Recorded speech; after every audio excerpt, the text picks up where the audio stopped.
बिस्मिल्लाहिर्रहमानिर्रहीम अस्सलाम वालेकुम। आज का जो हमारा टॉपिक है वो है electrical events during the neuronal excitation, यानी कि कौन कौन सी इलेक्ट्रिकल इवेंट्स होते हैं जब भी न्यूरॉन कोई भी एक्साइट होगा, ठीक है, या वो इनहिबिट होगा। तो यहाँ पर जो हम टर्म्स यूज़ करते हैं जैसे रेस्टिंग मेम्ब्रेन पोटेंशियल, उसके बारे में पता होना चाहिए हमें, एक्शन पोटेंशियल के बारे में पता होना चाहिए और हमें थ्रेशोल्ड के बारे में पता होना चाहिए, ठीक है। तो सबसे पहले हम बात करेंगे कि रेस्टिंग मेम्ब्रेन पोटेंशियल क्या होता है, ठीक है।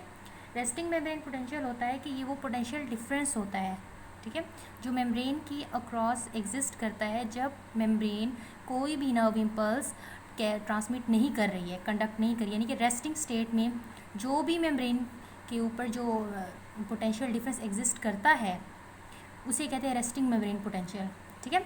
और ये रेस्टिंग मेम्ब्रेन पोटेंशियल होता किस वजह से है? ये बेसिकली डिफरेंट आयंस होते हैं, उनकी कंसंट्रेशन डिफरेंस की वजह से क्रिएट होता है सेल मेम्ब्रेन की अक्रॉस।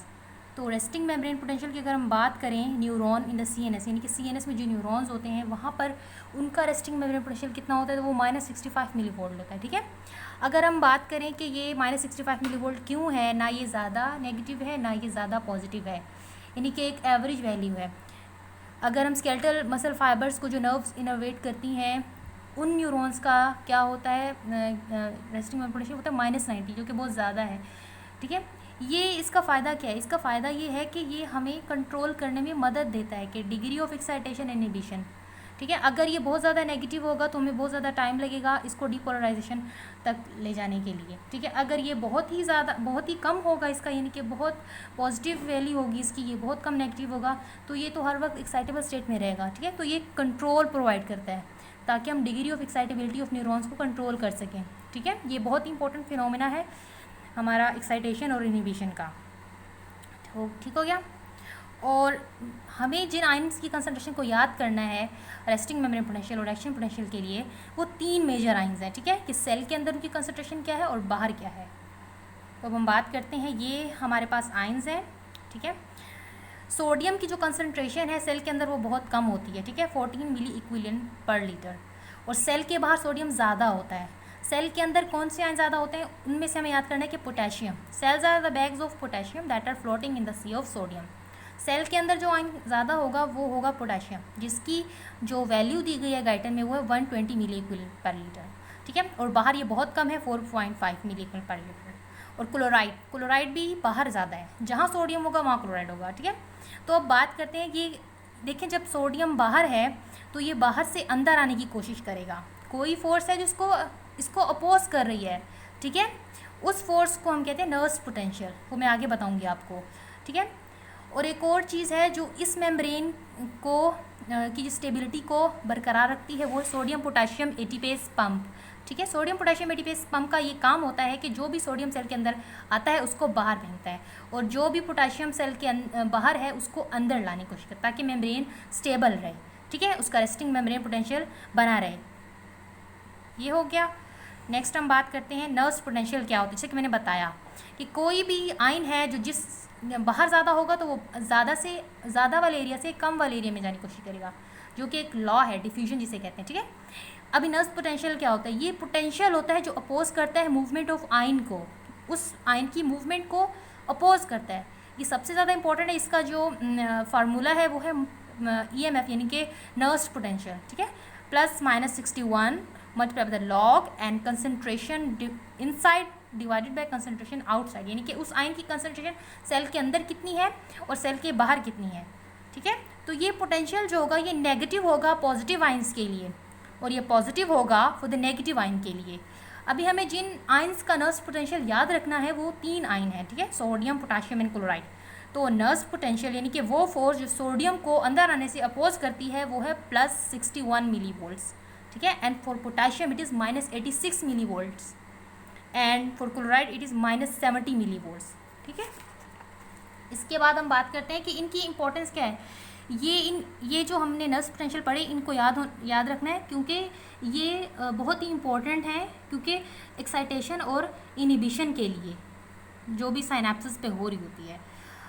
नेक्स्ट हम बात करेंगे कि एक्शन पोटेंशियल जब जनरेट होता है तो वो यूनिफॉर्म डिस्ट्रीब्यूशन होती है उसकी, उस एक्शन पोटेंशियल की इनसाइड द सोमा। देखें न्यूरॉन का हमने स्ट्रक्चर की बात की कि वो उसमें एक सोमा होता है, एक्सॉन हिलॉक होता है जिसे इनिशियल सेगमेंट ऑफ न्यूरॉन भी कहते हैं, ठीक है, एक्सॉन होता है। अभी बात करेंगे कि हमने कहा था जो एक्शन पोटेंशियल होता है वो जनरेट होता है एक्सॉन हिलॉक में, यानी कि initial segment of the neuron. Cell body में क्यों नहीं जनरेट होता, ठीक है, क्यों? देखें सोमा के कुछ फीचर्स हैं वो मैं आपको बता देती हूँ जो गाइडन में एक्सप्लेन किए गए हैं। सोमा यानी कि बॉडी, उसमें एक हाईली कंडक्टिव फ्लूइड होता है, ठीक है, जिसे हम कहते हैं intracellular fluid of the neuron, ठीक है, जो हाईली कंडक्टिव होता है, इलेक्ट्रोलाइट सोल्यूशन होता है। और दूसरा सोमा का जो डायमीटर होता है वो 10 to 80 माइक्रोमीटर्स होता है। इसके अलावा बात करते हैं इसमें ये कोई रेजिस्टेंस नहीं प्रोवाइड करता, इसीलिए ये जो सोमा है यहाँ पे जो भी एक्शन पोटेंशियल होगा या जो भी इलेक्ट्रिक करंट जनरेट होगा वो यूनिफॉर्मली डिस्ट्रीब्यूट हो जाएगा। एक तो इसका फ्लूइड कंडक्टिव है, दूसरा यहाँ पे कोई रेजिस्टेंस नहीं है, ठीक है। और एक और फीचर इसका बहुत इंपॉर्टेंट है वो ये है कि वोल्टेज गेटेड जो आयन चैनल्स होते हैं ना, सोडियम चैनल, जो कि मेम्ब्रेन को डीपोलराइज करने में हेल्प आउट करते हैं, वो बहुत ही कम तादाद में होते हैं यहाँ पे। और ये दूसरी बात, एक और इम्पॉर्टेंट बात ये है कि यहाँ पर समीशन का फिनोमेना होता है। क्यों होता है? क्योंकि एक तो यहाँ पर sodium voltage gated sodium channel कम है, दूसरी बात ये कि यहाँ पे रेजिस्टेंस नहीं है कोई भी, ठीक है, और तीसरी बात ये कि इसका डायमीटर बहुत कम होता है। तो कोई भी इम्पल्स अगर यहाँ पे आएगी, अब वो उसे स्टिमुलेट करेगी, अपना न्यूरोनल डिस्चार्ज करेगी, तो वो इक्वली डिस्ट्रीब्यूट हो जाएगा, ठीक है। और समीशन का फिनोमेना मैं आपको बताती हूँ वो क्या होता है कि जब बहुत सारी इम्पल्सेस आके अपना एक्साइटेटरी इफेक्ट एक न्यूरॉन के ऊपर करती हैं तो उसे समीशन का प्रोसेस कहते हैं, ठीक है। समीशन मतलब समेट करना, मतलब एक जगह पे जो इफेक्ट है वो सम अप एड अप हो जाना, ठीक है। इसके बाद हम बात करते हैं, जैसे कि ये भी गाइटन में एक डायग्राम दी हुई है, ठीक है। देखिए रेस्टिंग मेम्ब्रेन पोटेंशियल है तो मेम्ब्रेन का पोटेंशियल कितना होगा, -65 मिलीवोल्ट, यानी कि ये नेगेटिव स्टेट में है, कोई ये इम्पल्स कंडक्ट नहीं कर रही। दूसरा उन्होंने कहा है कि एक्साइटेटरी में क्या होगा। देखिए मैं यहाँ पर एक न्यूरॉन आया, उसने एक्साइट किया, voltage gated sodium channel open हुए, थ्रेशोल्ड पे पहुँचा, ठीक है। उसके बाद फिर एक्शन पोटेंशियल जनरेट हो गया, स्प्रेड हो गया, कहाँ पे, एक्सॉन हिलॉक में, इनिशियल सेगमेंट ऑफ न्यूरॉन में, ठीक है। और इनहिबिशन में क्या होता है, इस स्टेज को क्या कहते हैं कि न्यूरॉन एक्साइटेड स्टेट में है जब भी सोडियम इनफ्लक्स होगा, लेकिन इनहिबिटेड कब होगा। इनहिबिशन के दो ही तरीके हैं, ठीक है। एक आप क्लोराइड का नेगेटिविटी को सेल के अंदर बढ़ा दें, वो कैसे करेंगे, हम क्लोराइड का इन्फ्लक्स करवा देंगे। और दूसरा तरीका यह है कि जो पॉजिटिविटी है सेल के अंदर उसको बाहर निकाल दें, यानी कि पोटाशियम का ई फ्लक्स करवा दें। तो ये दो तरीके हैं जिसके ज़रिए हम मेम्ब्रेन को हाइपरपोलराइज स्टेट में रख सकते हैं। एक हो गया सोडियम इन्फ्लक्स, दूसरा हो गया potassium influx, which is very very important for the inhibition of neuron and for activation और excitation of neuron. It is very important कि सोडियम इन्फ्लक्स हो, ठीक है। ये हमने बात कर ली, ये बहुत इंपॉर्टेंट कॉन्सेप्ट है। नेक्स्ट हम बात करते हैं कि एक्साइटेशन कैसे होती है पोस्ट सिनेप्टिक मेम्ब्रेन की, ठीक है। जैसे ही हमारे पास प्री सिनेप्टिक मेम्ब्रेन पे एक सिग्नल आता है, वहाँ से न्यूरोट्रांसमीटर रिलीज होता है, वो पोस्ट सिनेप्टिक मेम्ब्रेन पे एक्ट करता है। तो पोस्ट सिनेप्टिक मेम्ब्रेन पे पहले न्यूरोनल एक इलेक्ट्रिकल इवेंट जनरेट होता है। वो क्या होता है कि वहाँ पर एक पोटेंशियल जनरेट होता है, ठीक है, जिसे हम कहते हैं एक्साइटेटरी पोस्ट सिनेप्टिक पोटेंशियल, ठीक है। ये क्यों होता है, ये रैपिड इन्फ्लक्स होता है सोडियम आयंस का, और ये डिस्प्लेस करता है रेस्टिंग मेम्ब्रेन पोटेंशियल को -65 से -45 मिलीवोल्ट्स में।